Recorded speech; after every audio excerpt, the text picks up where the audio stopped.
Hello friends, welcome to my channel. I am doctor Bina Sethi और आज हम बात करने वाले हैं कि डिलीवरी के बाद आपका पेट फूला हुआ क्यों रह जाता है या उसको हम कम करने के लिए ऐसा क्या करें।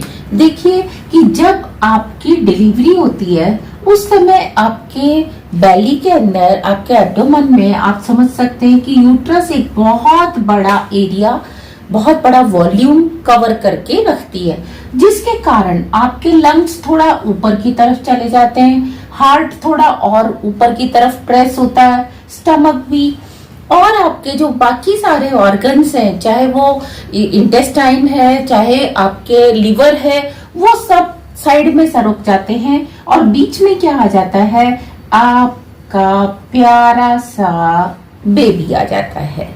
और इसके कारण ये जो यहाँ से इसकी जो मसल्स थी जिन्होंने इसको कॉन्ट्रैक्ट कर रखा था, इसको अपनी तरफ खींच रखा था, वो बहुत ज्यादा, मतलब इन्होंने अपनी तरफ इसको पुल कर रखा था और बाकी सारी चीजें भी अंदर की तरफ थी। यानी कि मसल्स जो है उनका जो रेगुलर फंक्शन है, कॉन्ट्रैक्शन एंड एक्सपेंशन, पहले कॉन्ट्रैक्ट होती है फिर एक्सपैंड करती है, कॉन्ट्रैक्ट करती है और एक्सपेंड करती है। तो ये जो मसल्स हैं जिन्होंने इनको आप स्प्रिंग भी समझ सकते हो। अब आपने क्या किया, डिलीवरी के बाद जब आपका बेबी बाहर आ गया, कॉर्ड बाहर आ गई, तो इतना बड़ा वॉल्यूम क्या हो जाता है, एकदम से खाली हो जाता है और यहाँ पे आप कह सकते हैं क्या आ जाती है, एयर आ जाती है। लेकिन धीरे धीरे ये एयर कम होती है और जो बाकी के सारे पार्ट्स हैं वो क्या करते हैं, अपनी जगह पे आने लगते हैं। बाकी सारे ऑर्गन्स, हार्ट अपनी जगह पे आने लगता है, लिवर अपनी जगह पे जो कि अभी दब के एक ही जगह पे था, इसी तरीके से स्टमक थोड़ा सा अपना एक्सपेंशन करने लगता है। That is all normal. लेकिन फिर भी आपका जो बेली का साइज है वो बढ़ा हुआ रहता है। जैसे ही आप डिलीवरी के बाद 2-4 दिन बाद या 5-6 दिन बाद देखते हैं तो आपको लगता है अरे भाई डिलीवरी तो हो गई, फिर भी हमारा जो बेली है वो बाहर क्यों है। उसका जो मेन रीजन है, ये जो मसल्स प्रॉपर फंक्शन इतने दिनों से नहीं कर रही थी वो एकदम से लूज हो जाती हैं और लूज होने के कारण आपके स्टमक को, जो आपके जो बाहर की स्किन है एब्डोमेन की, उसको जो उन्होंने अंदर खींच के रखना था वो उसमें कैपेबल नहीं होती। तो आपको लगता है बेली बाहर की तरफ लटकी हुई है या बाहर की तरफ है। अब इसके लिए बहुत सारे लोग आपको सजेस्ट करते हैं कि आप स्टॉकिंग टाइप से एक कवर अंदर डालिए। कोई कहता है पुराना मलमल की कपड़े की साड़ी या दुपट्टा आप उसको बांधिए, और कोई कहता है आप बाहर से बेल्ट लगाइए। देखिए ये तीनों ही तरीके सही हैं, लेकिन क्या बेली को हम केवल इसी तरीके से ठीक कर सकते हैं और क्या हर किसी की बेली ऐसे बाहर आ जाती है? यहाँ आपके कुछ मिथ्स हैं। एक्चुअली अगर आप कुछ भी ना करें लेकिन आपका डाइट स्टाइल और आपका जो वर्कलोड है वो अप्रोप्रिएट है, तो डिलीवरी के बाद आपका ये जो बढ़ा हुआ साइज है बेली का, ये धीरे धीरे धीरे धीरे विद इन ए मंथ अपने आप ठीक हो जाता है। अगर आप कैल्शियम ठीक अमाउंट में ले रहे, बहुत सारी लेडीज क्या करती हैं, डिलीवरी से पहले आयरन, कैल्शियम सब सप्लीमेंट लेते हैं, लेकिन डिलीवरी के बाद जब आपको और ज्यादा जरूरत है, आपने बेबी को फीड करना है, और अब क्या होता है वो कम लेती हैं या बंद कर देती हैं। वो गलत है। तो इन मसल्स को प्रॉपर वर्क करने के लिए आपको उसके बाद भी आयरन और कैल्शियम लेना चाहिए। अगर आप सप्लीमेंट नहीं लेते हैं तो iron calcium rich diet, fruits, vegetable, milk, ये सब आपको लेना चाहिए, आपका नॉर्मल आ जाएगा। लेकिन ज्यादातर केसेस में ये देखा गया है, हमारा जो इंडियन कल्चर है कि डिलीवरी के बाद लेडीज को that much amount of ghee, 5 kilo, किसी के यहाँ 16 किलो, किसी के यहाँ 10 किलो, जी इतना घी तो खाना ही है, तभी आपके मदर को, आपकी मदर इन लॉ को और आपको सेटिस्फेक्शन होता है, बल्कि सोसाइटी में कंपैरिजन किया जाता है। अरे उस लेडी ने तो 10 किलो घी खाया, मैंने तो 5 ही किलो घी खाया। भैया ये बिल्कुल गलत है। मैं आपको एक अगर अपना ही एग्जाम्पल दूं तो मैं आपको बताना चाहती हूँ कि मैं देसी घी खाती ही नहीं हूँ, क्योंकि मुझे उसका फ्रेग्रेंस अच्छा नहीं लगता। तो ड्यूरिंग माय डिलीवरी मैंने 1 स्पून देसी घी भी नहीं खाया। तो फिर मैंने क्या किया, मैंने कैल्शियम आयरन के सप्लीमेंट्स लिए, साथ में मैंने बहुत सारे आपको बताऊंगी फ्रूट्स खाए, बहुत सारी वेजिटेबल ली, बहुत सारा दूध लिया। इससे मेरे को स्ट्रेंथ आ गई और डिलीवरी के जस्ट बाद मेरा वेट नहीं बढ़ा।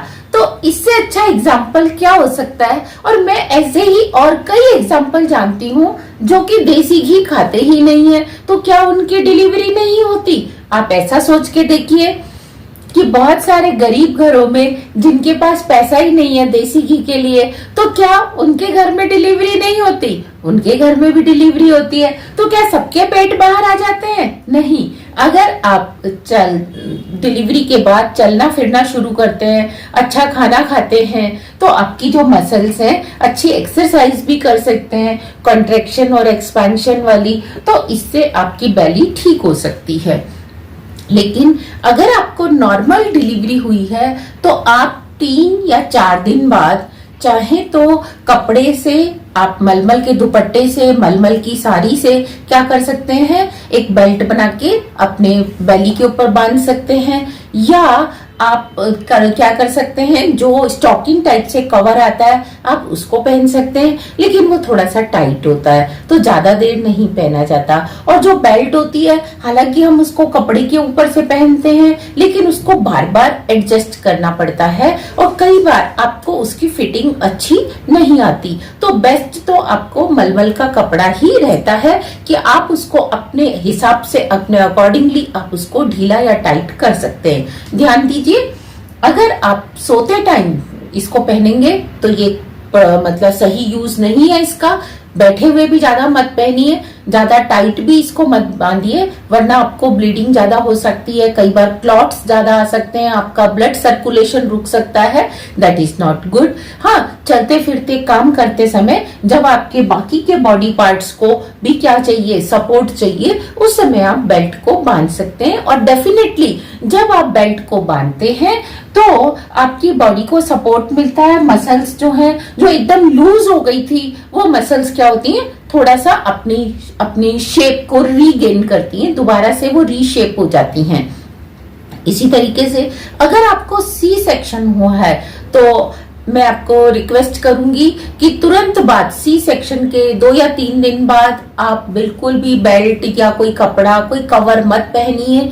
आपको क्या करना है, थोड़ा सा इंतजार करना है जब तक कि आपकी ड्रेसिंग खुल ना जाए, आपकी जो स्टिचेस हैं वो नॉर्मल ना हो जाए। और जब आपके स्टिचेस नॉर्मल हो जाएं, उसके बाद भी आपने ध्यान रखना है कि बेल्ट को, कपड़े को, कवर को स्टिचेस के ऊपर पहनना है। स्टिचेस के ऊपर नहीं, स्टिचेस से हटके उससे ऊपर, यानी कि अगर यहाँ पे स्टिचेस हैं तो इससे थोड़ा सा हटके आपने बेल्ट को पहनना है। और ध्यान दीजिए, किसी भी तरीके से स्टिचेस के ऊपर जोर नहीं आना चाहिए, कई बार स्टिचेस खुल जाते हैं। और इसके साथ हम आपको अवेयर करना चाहेंगे कि ज्यादा लंबे टाइम तक भी बेल्ट को, कपड़े को बांधना सही नहीं होता। आपका ब्लड सर्कुलेशन उल्टा कम हो जाता है और आप देखेंगे कि आपको अदर प्रॉब्लम लाइक इचिंग की, कई इन्फेक्शन की, ये स्टार्ट हो जाती हैं। तो आप इस चीज को ध्यान दीजिए। लेकिन नो डाउट ये एक अच्छी चीज है, लेकिन अगर आप इसको अच्छे तरीके से पहनते हैं, सुटेबल टाइम के लिए पहनते हैं, तो ये बहुत ही अच्छी चीज है। और ये भी देखा गया है कि जब आपकी मल्टीपल प्रेगनेंसी होती है, ट्विन या ट्रिपलेट प्रेगनेंसी होती है, तो ये प्रॉब्लम आपको ज्यादा आती है। तो आपने ध्यान देना है, क्योंकि आपकी स्किन जो है उस समय बहुत एक्सपांड की हुई थी और अब डिलीवरी के बाद अगर वो कॉन्ट्रैक्ट नहीं होगी तो आपको ऐसे लटकता हुआ सा फील होगा आपका बेली का फैट। तो आपने ऐसा नहीं करना।